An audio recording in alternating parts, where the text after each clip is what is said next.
personal branding is such a buzzword right now. Yeah. People want to talk about personal branding all the time, but your approach is so different. You know, a personal brand is effectively a reputation that precedes you. How important is that first impression? Hugely. And I think that piece that gave me that introduction, which was style, was the first impression. All of that was what they were wearing. They wanted to feel amazing. And with that, when you feel great, you're more confident. When you're more confident, your aura's different, your energy's different. And with that, then your brand starts to magnitude before you even open your mouth. Kelly Lundbergy, from a small rural town in Scotland to a personal branding empire in the UAE desert. Kelly is renowned for her omnipotent approach to personal branding. She's a best-selling author, sought-after speaker, and incredible entrepreneur.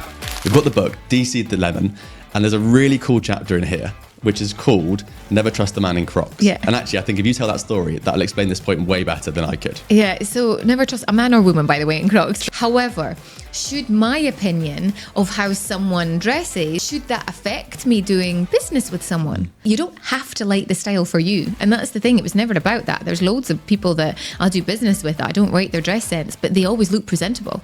Kelly, what's the biggest ick for you in personal branding at the moment? Oh, that's easy to answer. Go on. Because it happens every single day and winds me up. When someone starts an email with, I've got a quick favour to ask you. Nearly 90% of people listening to this podcast right now don't follow or subscribe to us.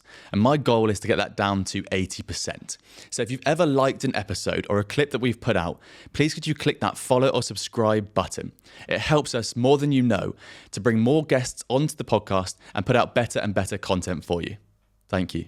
Before we dive into this episode, I want to take a second to speak about our sponsor, Pith Stem, who we are thrilled to have on this journey with us. As someone who is always looking for ways to improve my healthy hustle, Pith Stem's DropTop desk stood out to me as the best full work from home solution on the market. The world of work from home is changing, and a laptop or screen perched on your lap or dining room table isn't enough anymore. It's imperative that we have a solution at home that matches our productivity station that we can have in our office. But of course, homes weren't made to be worked in, and not all of us want a dedicated study. That's why I'm so happy that Pith Stem created this perfect solution. They designed this desk with both the needs of the professional and their home in mind. It's perfect because it allows me to have a full productivity station that suits my needs and helps me get the most out of every minute that I spend at it, not only so I work comfortably, but that I actually enjoy it. And the best thing about DropTop, I can close and lock it at the end of the day to keep work and home separate. And it looks awesome on the wall. You can get your DropTop desk anywhere in the world from pithandstem.com or just Google DropTop and you'll find it pretty quickly. So Kelly, what was the thought process at 18, living in a small town in Scotland, about wanting to leave and explore?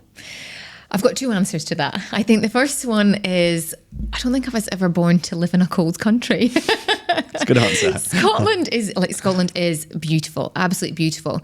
But it can be quite miserable with the weather. And I don't know how I knew that there was another world out there, but I was like, there's got to be somewhere warmer than here. So I think that was always a big driver.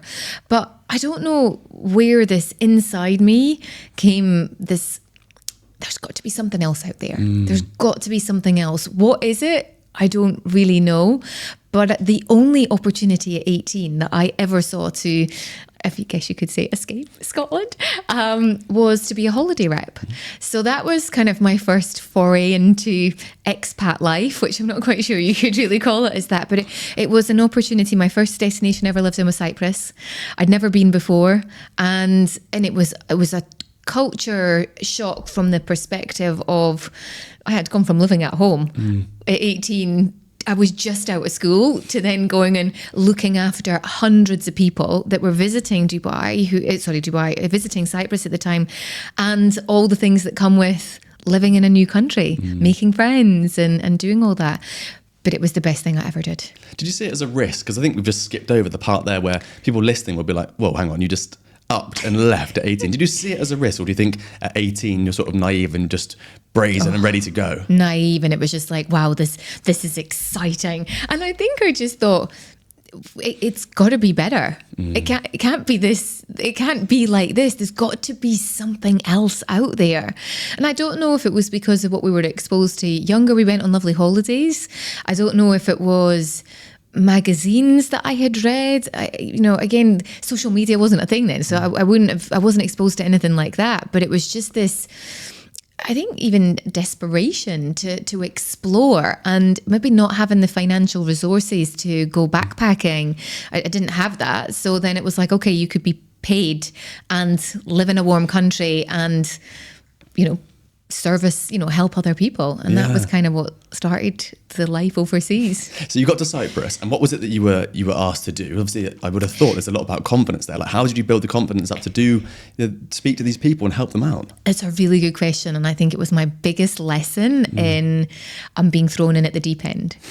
So I remember I was on the plane, and there was an elderly couple sitting next to me, and I was crying my eyes out. I was really sad to leave my mum, and even though this was my idea and this is what I wanted to do, I think the reality of going, oh, hang on a minute, I'm just leaving my family for 6 months now to go and live in Cyprus. Wow. So I cried next to this elderly couple. And then, would you believe it, 3 days later, I then saw them in the resort, because I was one of the tour operators. I think you had like a week familiarization, and then you had to go and do the welcome meetings. So it was like, you better get to know the island pretty quick. You had to go on every single trip within the first week, so that then you could sell it the following week. So there's no like, oh, let me ease you into this gently. It was like, you will do this trip and then you will sell it next Monday. And then this was where I saw this elderly couple like the week later, and they're like, how are you enjoying it? I'm like, I've stopped crying now.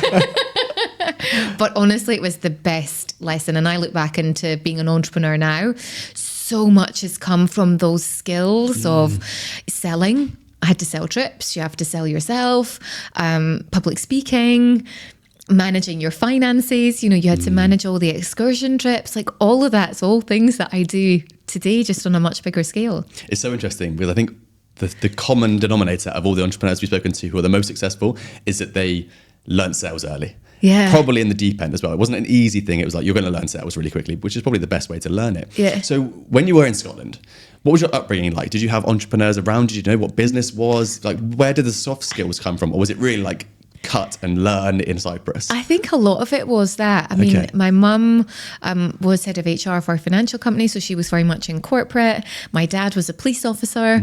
So it was, I didn't even know what the word entrepreneur was. Even when I started my business, I couldn't even spell it. So, I still can't.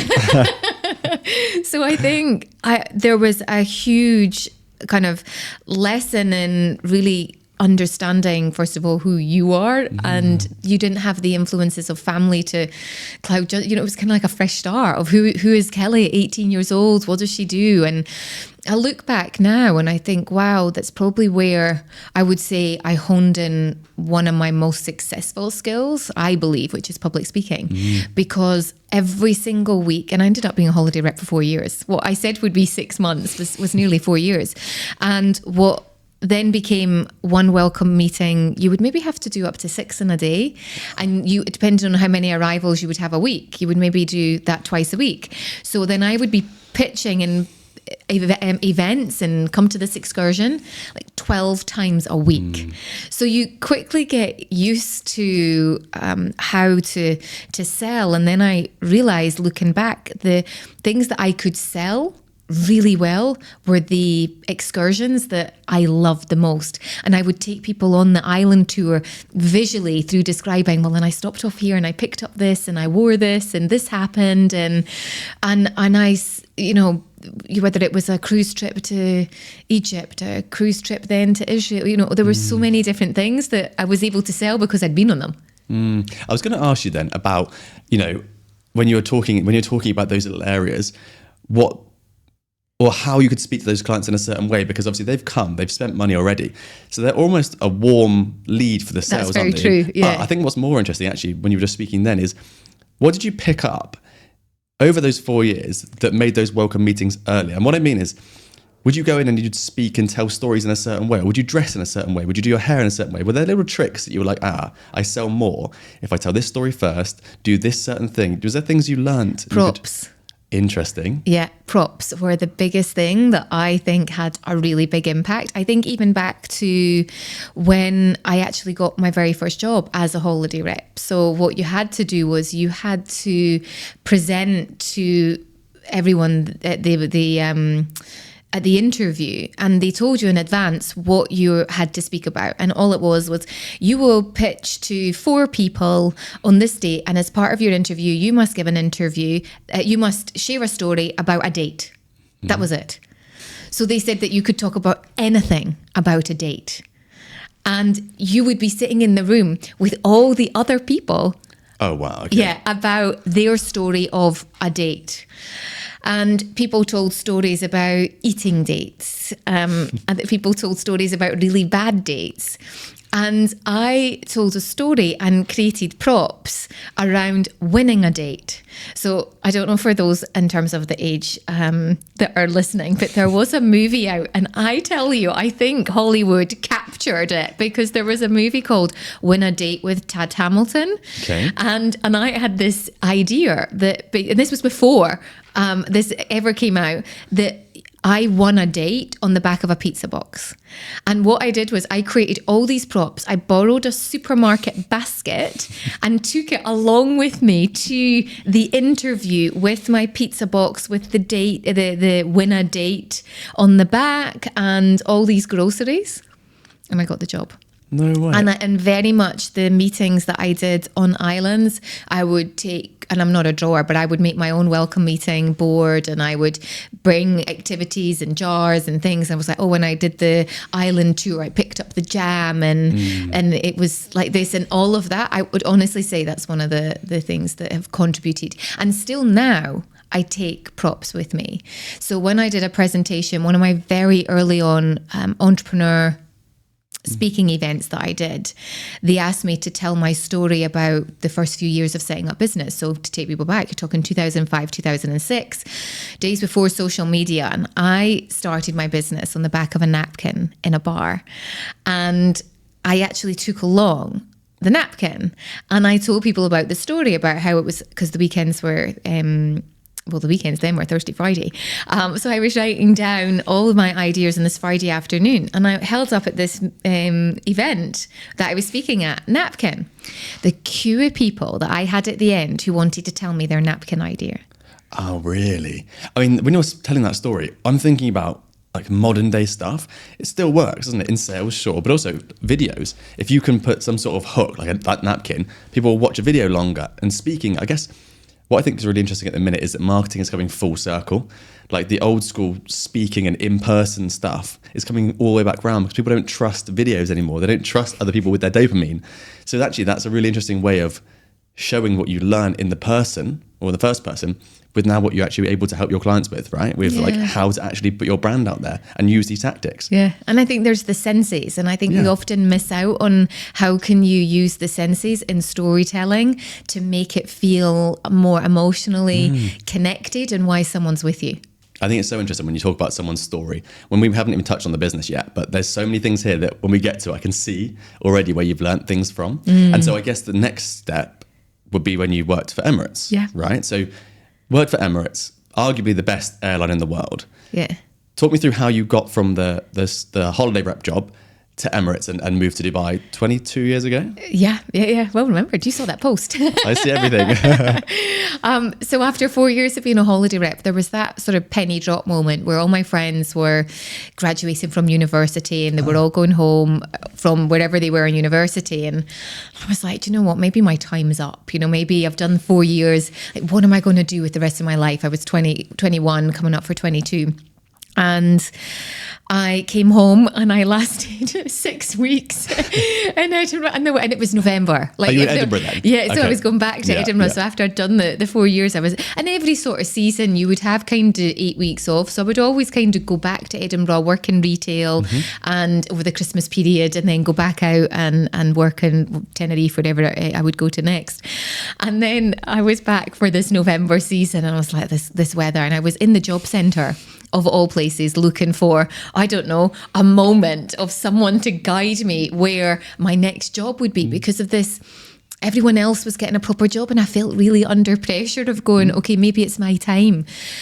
And in the job centre, they had just gone electronic. So in the old days, there used to be white cards that you could find a job, and it was in your local area. And they'd gone electronic, and there was a button that said worldwide. And I was like, just press on that and see what happened. And I pressed on this button, and then all these jobs came out for worldwide opportunities, cruise ships, cabin crew. And I'm like, ooh, I know I said I was going to come home and get a proper job, but then this job came up for Emirates, and I took it home and I said to my mum, where's Dubai? I said, I've seen this job and it says 60 hours a week. And my mum was like, oh, it's quite a lot of hours, but you know, it could be a great opportunity, or 60 to 80 hours a week. I'd come from being a holiday rep. That was your standard then. Okay. So I was like, okay. And when I called up, they were like, oh yeah, there's been a mistake. It's 60 to 80 hours a month. I was like, okay, Mum, tell me where Dubai is and can I drink there? And she'd explained to me, my parents took us to Bahrain in 1992 on a family holiday. Yeah, that's another story. Okay. So Mum says, niche. Oh, yeah, totally. She said, do you remember we went on holiday to Bahrain? And I was like, yeah, Dad couldn't get a drink in those days. And she said, well, I think the world's moved on since then. And she said, honestly, from what I've read, Dubai is going to become the next big thing. Wow. I think, and I said, but I don't know if I want to, you know, be cabin crew and serve tea and coffee. And she said, Kelly, I think it's an amazing opportunity for you, and it's going to be the stepping stone to the next big thing. And I'd still love to know where she hides her crystal ball, because she was totally right. Well, exactly. She saw everything, didn't she? She really did. Wow. Okay. So you moved to Dubai 22 years ago. What was the life like in cabin crew back then? Because obviously people have this stigmatism around what cabin crew is, but actually there's the training, especially on Emirates, I only read in Emirates, is so high. But also you're also able to go to countless countries, I assume. So what was that experience like? I loved it. I could never understand why many of the crew would do a layover and then they would choose to stay in the hotel. Yeah. Or whenever they got holidays, they would only go back to their home country. And I traveled a lot with my mum then, because she was probably one of the only few that could actually go on holiday with me to these places. So I'd be like, oh, do you want to meet in South Africa? Do you want to do this? Do you want to do that? So I loved it. I really made the most of it, traveled the world. And I think for someone who's 21, 22, 23, 24, you know, just kind of still sorting out their what do they want to do? I go in and speak in a lot of schools, and it's something that I say, if you don't know what you want to do, travel.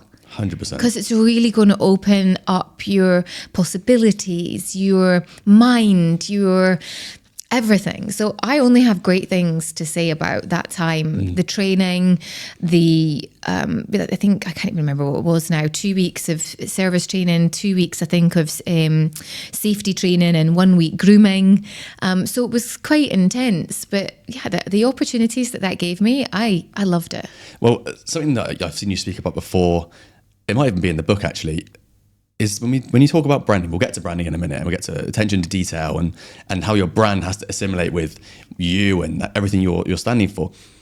I wonder how much of that you learned from just being in the Emirates cabin, right? Because everything is meticulous. They're all completely dressed to relate to the brand. Everything's done so meticulously. Yeah. That's the word. I'll take that one.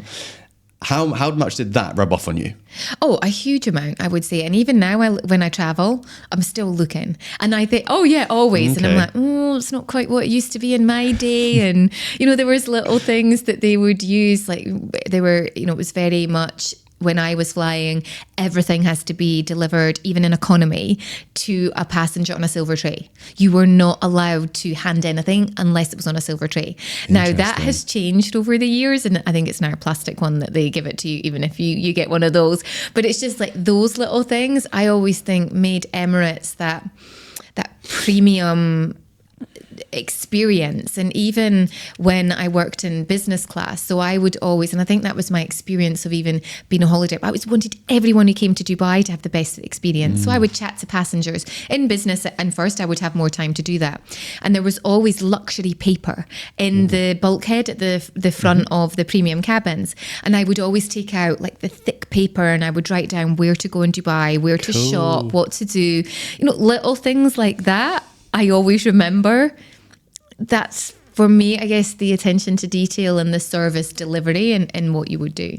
I think that is a really interesting segue into what you do, because I completely agree. I don't know anything about the airline industry, but when you see someone do something correctly, like on Emirates, if you then fly on other airlines, you can't help but be like, that's not quite the way I do it. In the same way that when you go to lots of countries from Dubai and the customer service in a restaurant or in a cafe is not quite as good, you can't help but be like, well, I've seen this before though, so why wouldn't you do the same standard? So it must be an interesting sort of thing for you to think about. I guess what I'm then interested in is in how you jumped into sort of the personal branding world, right? Because I know you went into style first, right? Yes. So how did that jump take? What happened? So I think every season, and everything's sort of connected. So my very first job outside, the very first job I could get at 16 in Scotland was working in a shop. So that has been one thing that was always consistent. After every season as a holiday rep, you had to come home. You were never able to do the 4 seasons. You would only ever do a big chunk in the summer and one of the winters. So you would do the front half of the winter, or you would do the second half. So I always did a stint in Edinburgh back in retail. So that part was always consistent. Then when I flew, I stopped doing that. But I loved style. I loved fashion. And that's where I saw the gap when I was flying, was I was telling all these passengers, you need to shop here. You need to visit this. This mall's opening. This is happening.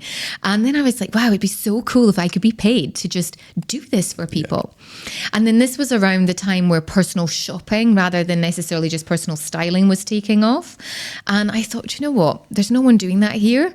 Why New York has it, London had it, and Dubai was selling itself as the next big shopping tourist destination. Why couldn't I do that? So very, again, naively risk-taking, I was like, how hard can it be to run a business in a country that you don't speak the local language, so to speak? A lot harder than you think, but I'm so glad that I took the risk then. I was young. I didn't need to live off loads of money, but I was like, how hard can it be to match my cabin crew salary? Yeah. A little bit harder than what I thought. But it taught me so much. And what I didn't do, which I maybe would think about differently, I didn't wait till I got my clients and then left the job. I went all in. I'm like, hey, no. They were like, can you wait another 4 months till you get your 3-year salary with the bonus? And I was like, nope, I want to do this now. That's literally exactly what we did. Yeah, I could have waited and got some extra money. Nope, I wanted to do it now. Yeah. Well, what I think is really interesting is because personal branding is such a buzzword right now. Yeah. People want to talk about personal branding all the time, but your approach is so different because your approach is omnipotent. You're saying that your brand, a personal brand is effectively a reputation that precedes you. But your approach looks at, okay, from the first time you meet, that personal brand's already been built, regardless of if you've put thought leadership online, or you've got cool videos, or you've spoken on a podcast. Yeah. It's the entire presence of you, as well as the business, as well as everyone who represents you, right? So I guess what I'm interested in is, how do we start to break that down? Like, how do we make sure that as entrepreneurs or CEOs, you work with lots of CEOs and execs, what's the first thing that someone looks at or sees when they first meet you? How important is that first impression? Hugely. And I think that piece that gave me that introduction, which was style, was the first impression. And what people really underestimate is that first impression is either you and I meet and we look at each other. So before we've even spoken and said anything, we've made an opinion on what you're wearing. But also, if you're looking at someone online, they've judged you on your picture. And that's all physical. Never at any point have you been able to open your mouth, read anything. They've looked at a picture. And this whole, do we judge a book by its cover? 100%. It's so naive to think that we don't. Sure, then you've got to come from a negative position, so to speak, and you don't want to do that when it comes to your personal brand. So that 15 years that I had in the style industry of first impressions, styling people for anything from, standing on stage, meeting royalty, OBEs, MBEs, all of that was what they were wearing. They wanted to feel amazing. And with that, when you feel great, you're more confident. When you're more confident, your aura's different, your energy's different. And with that, then your brand starts to magnitude in other ways beyond before you even open your mouth. See, I think this is really, really interesting. I'm taking it from a man's perspective as well, where I don't care as much about how I look as I should, because I'm not as interested, but I understand, or I understand more because you're speaking about it, how valuable it is. We both recently met and know quite well Jodie Cook, right? And so we spoke to her and her husband at dinner one night, and she said that she comes from a point of view that you're a lovely person, prove me wrong. That's her approach. When her husband meets someone, it's the exact opposite. You're a horrible person, prove me wrong. They use much more aggressive language than that. But That was the approach. And we spoke about it for a long time because it is really interesting. Like you say, when you walk into a room and you meet someone, in fact, I'm not going to tell the story. I'm not going to talk about it because I want you to talk about this element that's come into my head, because we've got your book here. Yeah. We've got the book, De-Seed the Lemon, and there's a really cool chapter in here which is called Never Trust a Man in Crocs. Yeah. And actually, I think if you tell that story, that'll explain this point way better than I could. Yeah, so never trust a man or woman, by the way, in Crocs. But that particular story was someone asked to go into business with me, and I actually hadn't met them in person. We'd only had email exchange. And when we met in Dubai in a hotel lobby, I see someone striding across to meet me in a pair of shorts, a t-shirt, and dare I say it, socks and Crocs. Like, it wasn't even just Crocs. And I was like, oh no. And I tell the story in corporate workshops. So anyway, my first impression of this is like, hang on a minute, this is not someone I want to do business with. However, should my opinion of how someone dresses, should that affect me doing business with someone? And I ask people in workshops, and when you get a group of kind of 30 or 40 people, you go, okay, and it's very divided. And I've done it enough now to go, it's not just one or two. 50% would go, no, I wouldn't do business because if that's how they're going to present themselves. Others go, well, you know, how else did they show up? How were their emails? They want to think about it in different ways. So there's definitely more than one way to look at it. So there's multiple aspects, I guess you could. The correspondence that we had seemed good. You know, there was other parts. However, I questioned and I second guessed my gut. And I was like, I'm not quite sure if this is someone I want to do business with. However, overlooked it, flew to South Africa where the business collaboration was going to be, and it was a disaster. And, you know, okay, I found a vineyard, I had a glass of wine while I was there, and, you know, it wasn't all bad. But, you know, that's the whole thing. I could have maybe just gone, do you know what? No, I don't. But then do you let someone's opinion judge your future? Yeah. And actually, when I read it, I was thinking two things. One is like, it doesn't matter if you like you're not saying you didn't like what he wore. You just said that was an opportunity to impress me on our first meeting when he was pitching to you. Yeah. Because I immediately, when I first read it, I was like, oh, that doesn't matter what he's wearing. Then I was like, oh no, it's an opportunity. And the second thing my mind goes to is like, I'm not a particularly material person, so I don't really care about brands of clothing. And then I reread it and I was like, that's not what you're saying. You're saying just make sure that it's sort of, you know, symmetry to your brand and what you stand for. Yeah. Am I right? It could be a black t-shirt. It could have been black jeans. It could have been a white t-shirt. It could have been anything like that. Yeah. I never think Crocs are acceptable attire full stop, but that's just a personal thing. Maybe for like 2-year-old kids. But on a whole, it's, you know, I've got a client and I love telling his story because he loves Vans. He wears Vans with everything. It's part of his personal brand. He owns it and it's his thing. There's things that you can find. I just want to briefly interrupt this podcast so I can talk to you about Nutrition Kitchen, who have kindly sponsored this episode. As entrepreneurs who are looking to stay as healthy as possible, fueling ourselves with high quality food without breaking the bank or wasting time can be tough day to day. Nutrition Kitchen solves that issue by delivering incredible meals to your door, tailored to your diet, whether you're trying to lose weight, build muscle, or maintain balance. They change their menus all the time so you can choose from a variety of dishes and leave the monotony of meal prepping behind. Now, back to our guest. But when, I just feel that there is that element of, you don't have to like the style for you. And that's the thing. It was never about that. There's loads of people that I'll do business with that I don't rate their dress sense, but they always look presentable. Yeah. I really like this.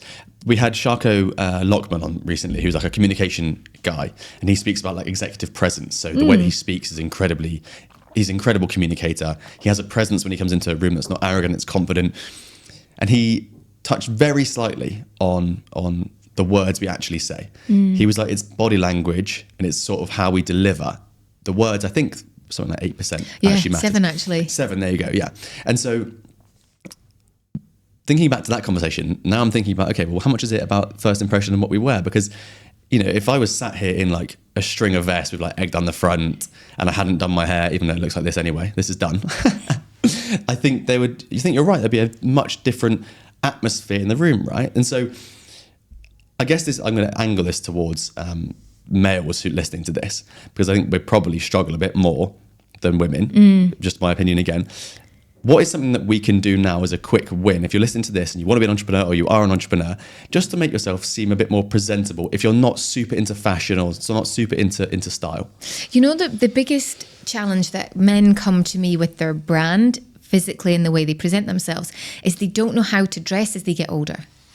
So this is something that's happened quite a few times, is they spend their kind of, let's just use this as an example, but they're 20s and 30s wearing, say, jeans and a t-shirt, and then they're like, okay, hang on a minute, I'm now in my 40s, in the same shops the t-shirts don't fit the same, or my kids want to wear those t-shirts, it doesn't look right for me. What should I be wearing? I don't want to go into the polo shirt now. What's the style for me? So I think, much like women as well, that we transition. Women are just, I think, a little bit more aware because we have so many more choices, that what are we wearing now? That doesn't feel that suits the brand of who I am now.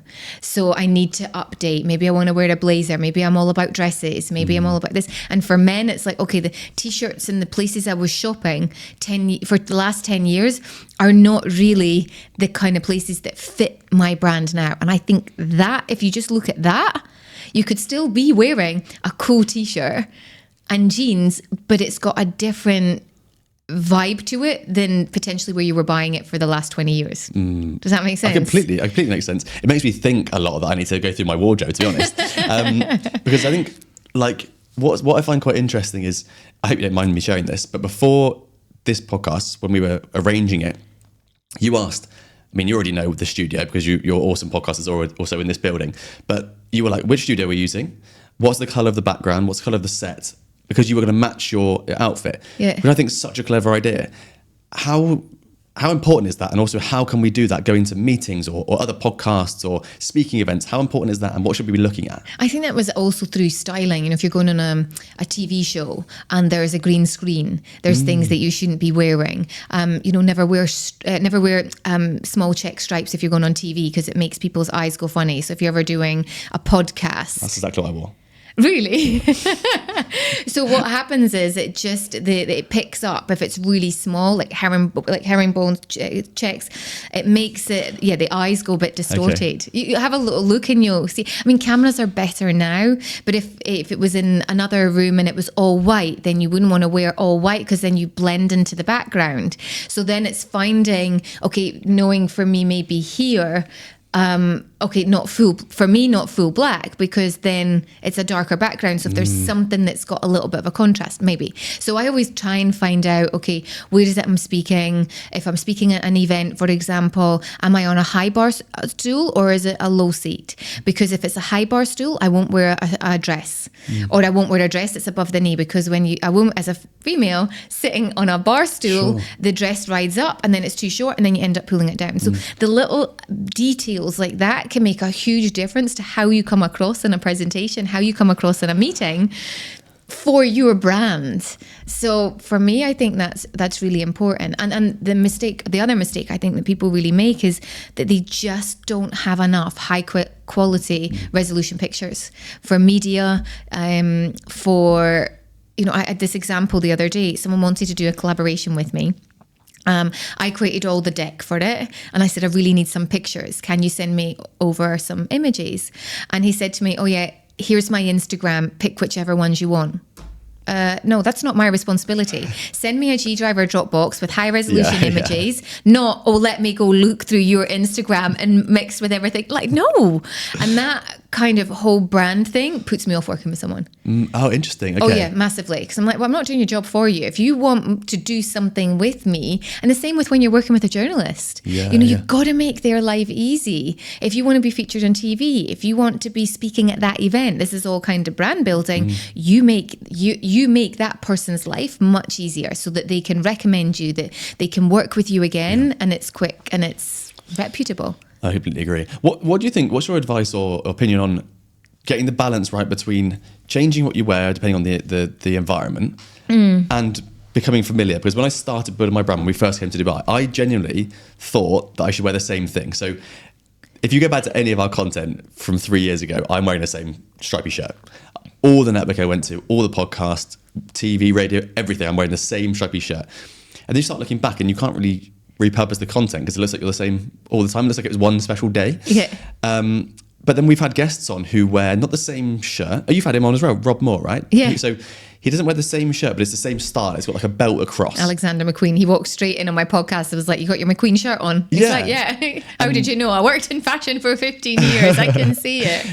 And I always wear the same black for the podcast. Stephen Bartlett always wears his Represent one. Maybe he's got sponsorships and stuff. But the point is, like, there's a balance there, isn't there, between looking the same and building a familiarity. Agreed. And changing it up and having this sort of appearance that is always on point. Yeah, and I think it's a really valid point as well, because as entrepreneurs, as we're busy. So I used to do it that every single podcast, I would wear something different.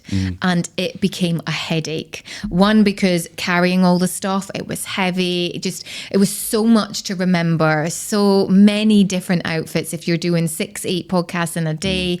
And I'm like, hang on a minute, there's other things that are more of a priority. And like you say, familiarity. If you think about Marissa Peer, she's always got the hat on. But interestingly, Stephen Bartlett, he talks about his brand. When he first started, he always wore a hat. Yeah, he did. It's not part of his brand anymore. So you can evolve for sure. And I think, he's not always, I think his black t-shirt's very much when he does his podcast, but I've seen him speak on stage and he's not always in the black t-shirt. So I think it's a case of, yes, mixing it up in that way for sure. So familiarity, but also you got to make your life a little bit easy for yourself. So I've got less caught up in that space for me now, going, it's a 30-second clip. Like, are people really going to notice it on that as well? So I think it's a really, really interesting point, the one that I haven't thought about before. You're the only guest we've ever had. I think you're 101st guest, and no one's ever asked, what's the background color? What's the background light? Like, could I wear this? Will it blend in? I think that's a really, really interesting point. Yeah. How important is sort of body image around this? So, if you've got a brand where you maybe personal branding or whatever it might be, branding, marketing, doesn't really matter. How important is it to, your fitness journey and your fitness goals alongside what you wear that then represent the company? Yeah, I think that then is showcasing who you authentically are potentially outside. And it was Chris Do that actually said it this way. I really like his content, and he was talking about authenticity and about how that's quite a buzzword at the moment. I actually ChatGPT'd in 2024 what was the most asked question on personal branding on ChatGPT. I wanted to see if my content was kind of hitting it, and actually what came up was, how do I showcase myself authentically online? Like, how do I be authentic? So then I've actually created content around this. I've done a workshop, Unapologetically You, showing up as you. And interestingly, style is a huge part of that. But in this particular podcast that I heard Chris Do talk about showing up authentically, he described it, and I loved the analogy of, when are you the youest you? Or when am I the meest me? And I thought about that. Okay, so the meest me, if I'm thinking about myself, is in the gym. No makeup, you see me at 5:30, this is me. I don't filter. You see me making stupid faces, lifting a weight or whatever. I'm the meest me maybe on a Saturday night with my husband and shorts, and I'm eating pizza and stuff like that. And then what's the reality of what you put out there? And I think the authenticity piece is somewhere in the middle, because let's face it, I'm not going to rock up here on a podcast with my pizza box, although that would be quite nice. And your husband. yeah, and my husband in my shorts and my tracksuit and all that. You're not going to do it. But equally, there's this piece of, it's still got to align with me. It's still got to look like this version of me. It's still got to show up as me. And I just thought, when are you the youest you, or when am I the meest me? What are you putting out? And sometimes people are so far removed from this is who I put out. And then if you see them in person, you're like, I don't see the correlation. And that's when there's you're being inauthentic, I think. Yeah. So to kind of go back to, I think if I answered that question you in have, that space. Absolutely. Because, when you're speaking about the Chris Do part, I know what you're speaking about. And there's also a really good bit in your book about it, because you touch on the congruence between how you look, how you feel, but actually who you are. And then when you said who you are, I was like, whoa, that's actually really clever, because I could go out and wear like Louis Vuitton stuff and people are like, whoa, they're doing amazing or whatever. But I would never do that. Yeah. So it doesn't work, does it? So I'm being inauthentic, and therefore the whole brand, which I'm representing, which could be anything, could be a plumbing business, electric, whatever, doesn't work. And people then, I genuinely believe there's a massive trust deficiency in the world. And I think it's going to continue onwards because of the world of AI and short form and stuff.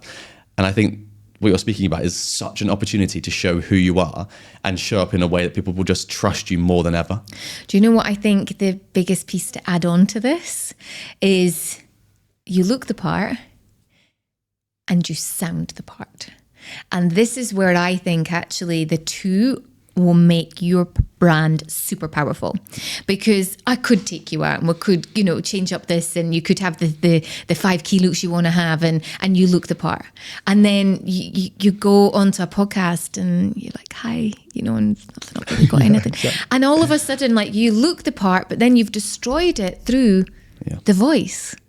And people really underestimate this part. And I think and I haven't done enough research into it, but it's something I want to look at more, that, we can touch up the way that we look, we can iron out our wrinkles, whatever it is, but voice.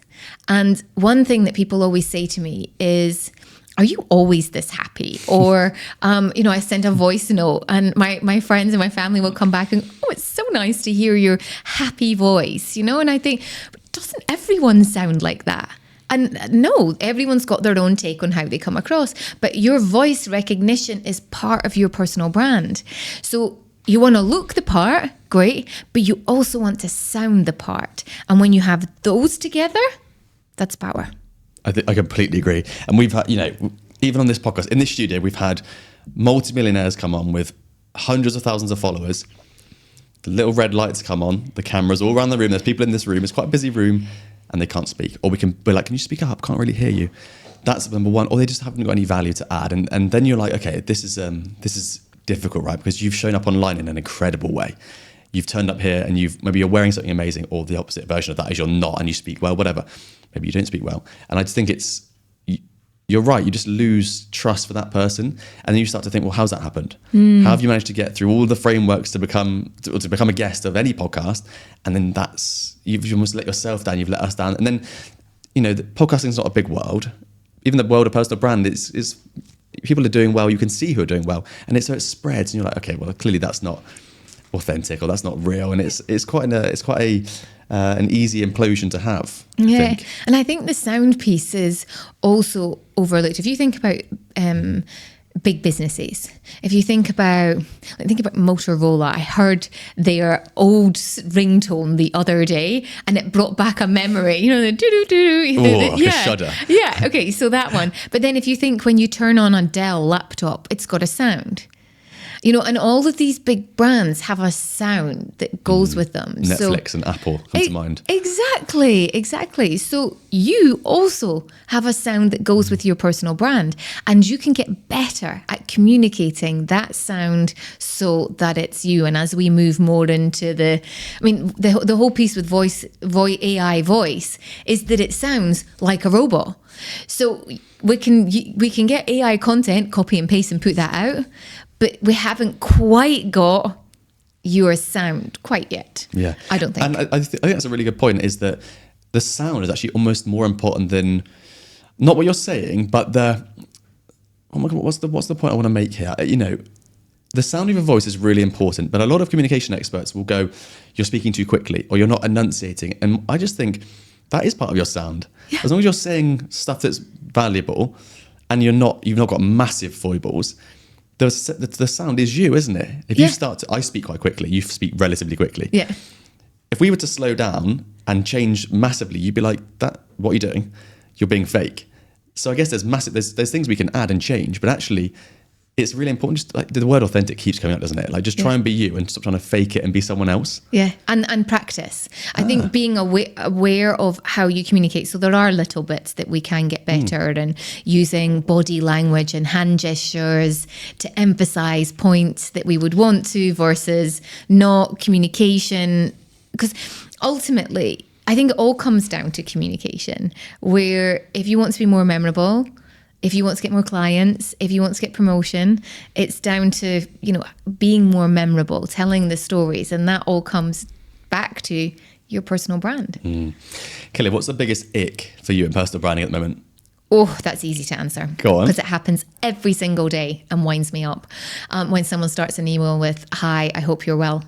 Oh, that's a good one. I hate it. How do you start an email without that though? Well, this in there lies a very good question.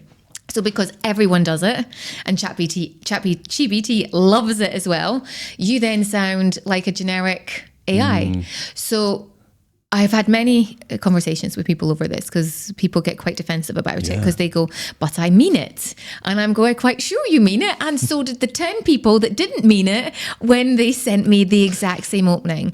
And I think when it comes to building a personal brand, you've got to build rapport. You can't build rapport by going, "Hi, I hope you're well." You've got to say something like, "Hi, how was your weekend?" If it's Monday, "How was your weekend?" And then it gives that person an in to go, "Oh, do you know, it was really good. I was celebrating my wedding anniversary." Yeah. "Oh, great. Have you been to Atlanta?" Just start a rapport. Obviously, it depends on who you're speaking to. Sure. But generally, if you're kind of wanting to do business with something, that, "Hi, I hope you're well," I quite often would just be, "I'm not interested."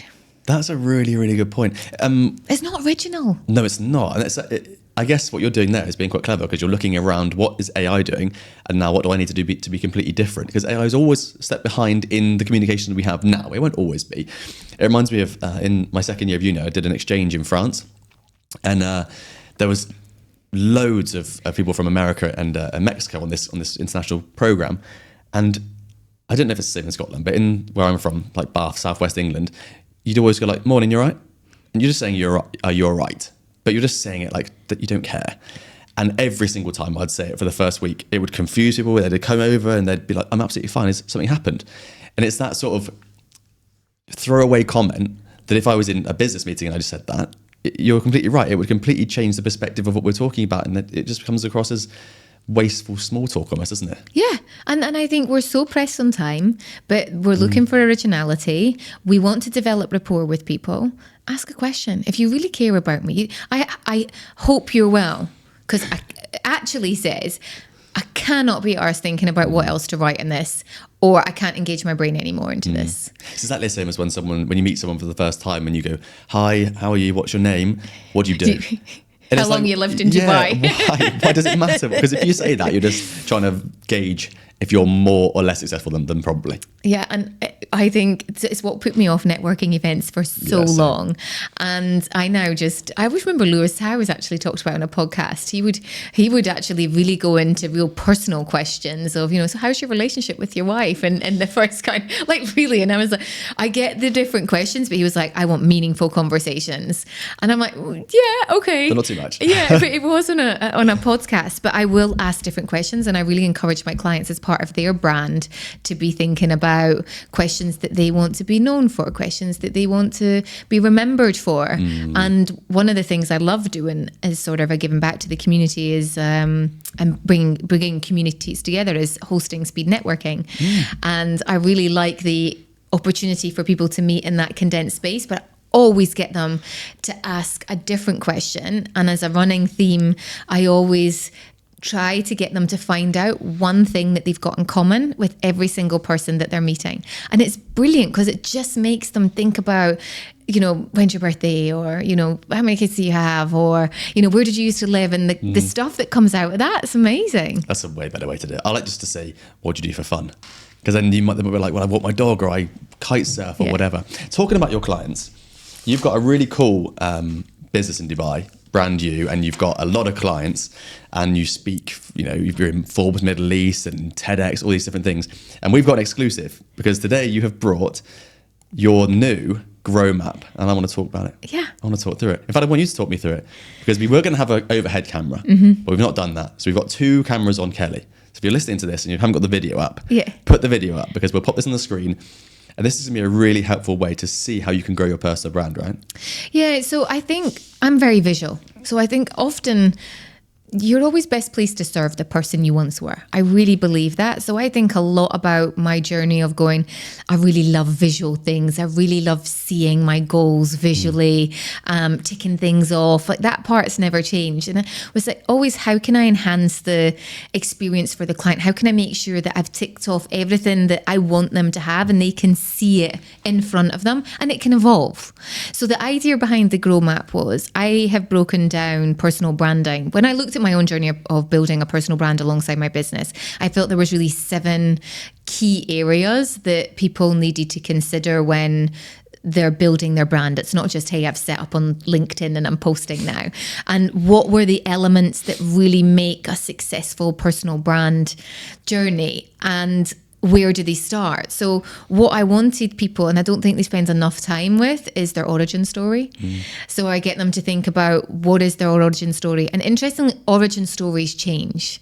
And when I say changes, a lot of people get very hung up on maybe their origin story, depending on how long they've been in business. Okay, there's that origin story. But if you've been in business a long time, there's been another aha moment along the way.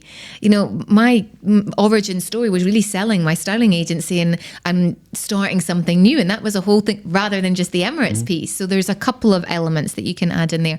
So I wanted to visually take them through so they could have something in front of them or take a picture and put it on their phone and really go through the foundations of, okay, what are the key moments that got you here into the storytelling?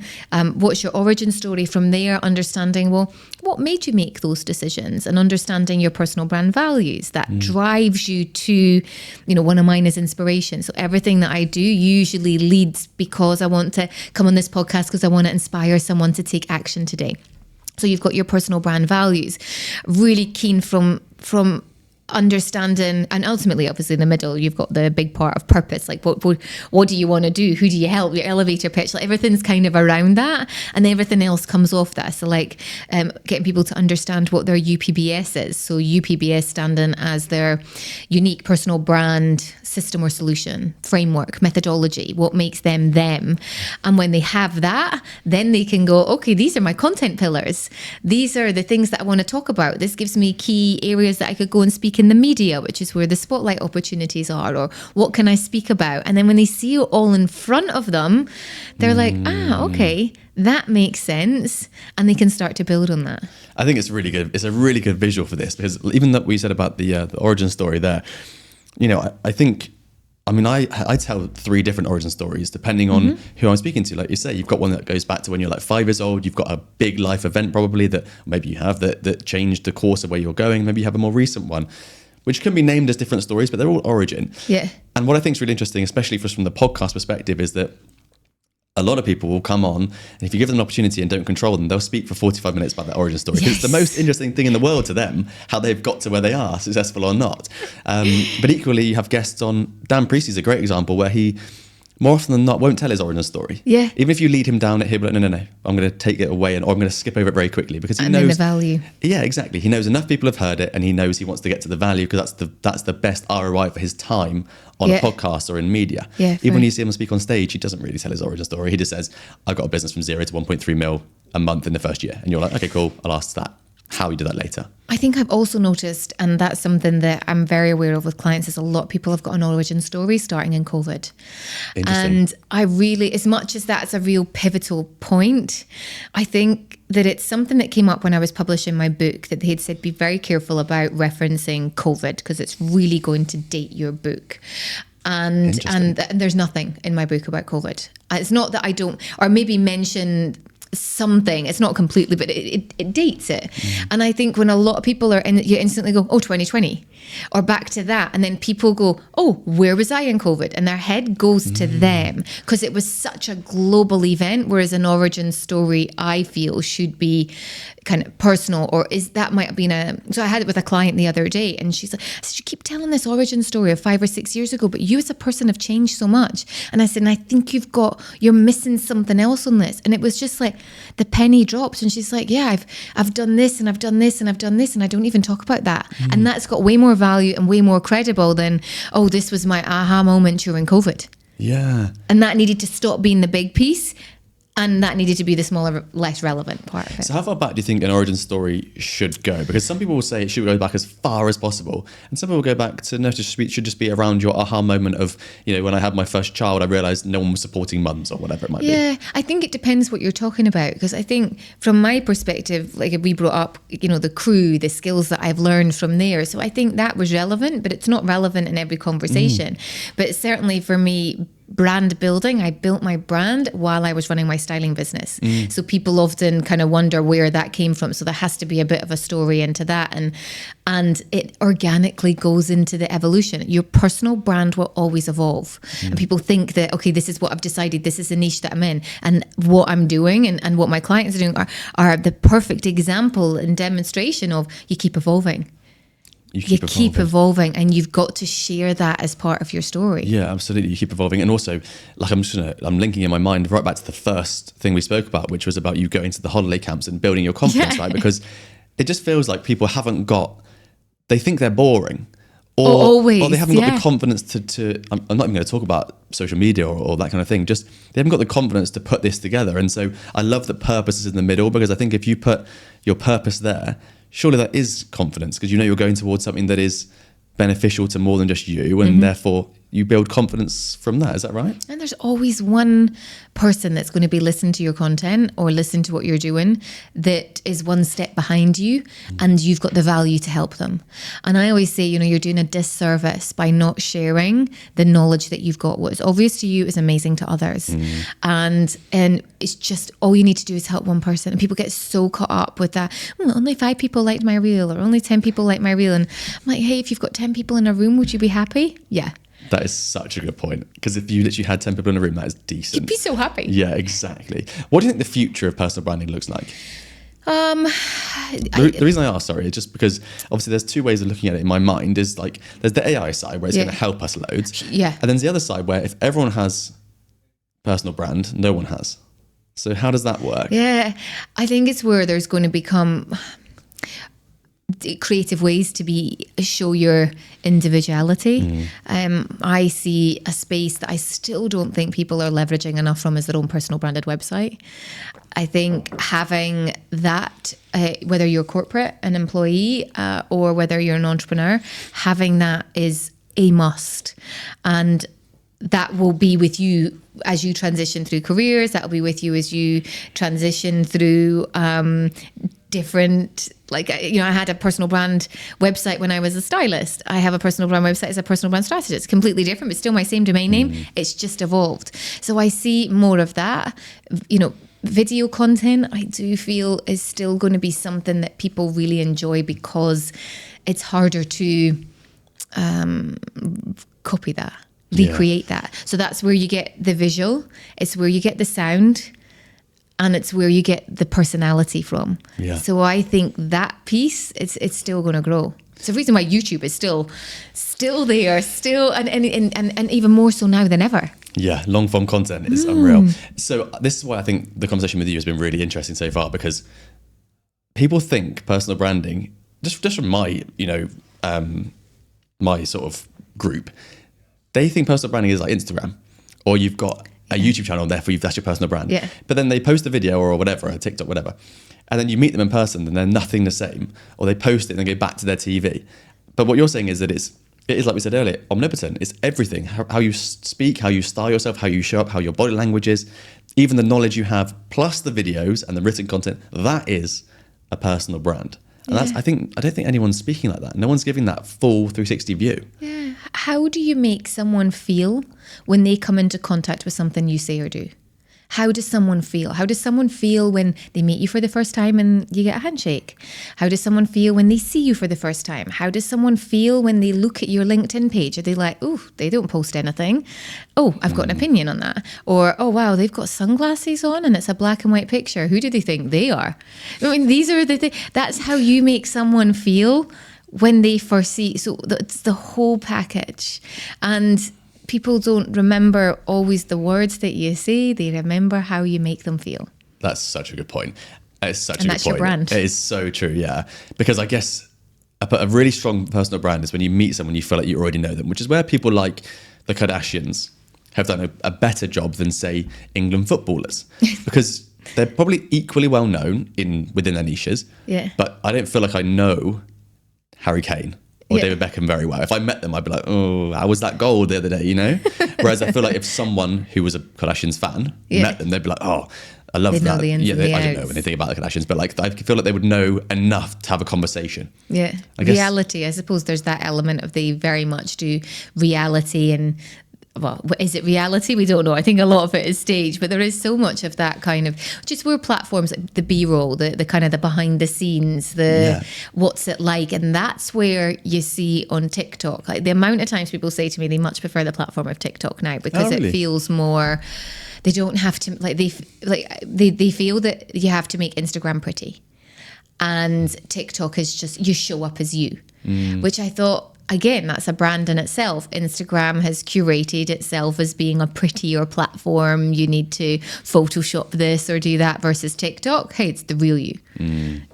That's what I've heard people say. So I think the real you people want to see. I need to download TikTok again then. Maybe back to the silly dancing. Kelly, so the final thing I want to talk about to you is, you know, someone like yourself who's written loads of books, you do lots of speaking, you're constantly having ideas and doing lots of stuff. How important is writing to you, or at least how do you get these ideas down into a place to go and be able to deeply think about it? Do you know, it's taken practice. It really has. I am an avid user of notes on the phone, and often my space will come when I'm walking to and from the gym, and I'll have ideas. So I'm like, oh, that could make a good reel. That could make a good thing. And what I've done sort of over the last 3 or 4 months, and I followed like Alex Hormozi, Matt Gray, we talked about systems. How do you simplify it? And I very much separated my days. So I very rarely take a call before 11 o'clock, like with this meeting at 12, but everything else is that time before 11 is my most creative. It's where I have the ideas. I'm feeling I've got more energy than I have at any other time of the day. So that's where kind of content creation will be, ideas will be, but I write stuff down so that it's already there, and it's not a case of, so what am I going to post today or what am I going to create?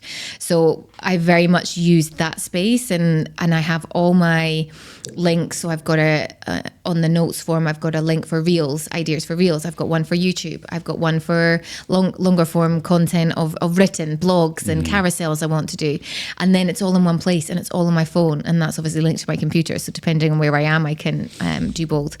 So for me, it's morning, batch it, and have that notes thing, and it's in one place. And people get very scared about it being on a digital version, but I think it's got to be if you want to use it in multiple places, because you don't always have your notebook with you. Yeah, but writing stuff down and protecting your time is a fundamental to your day. 100%, yeah, and very much protect my day.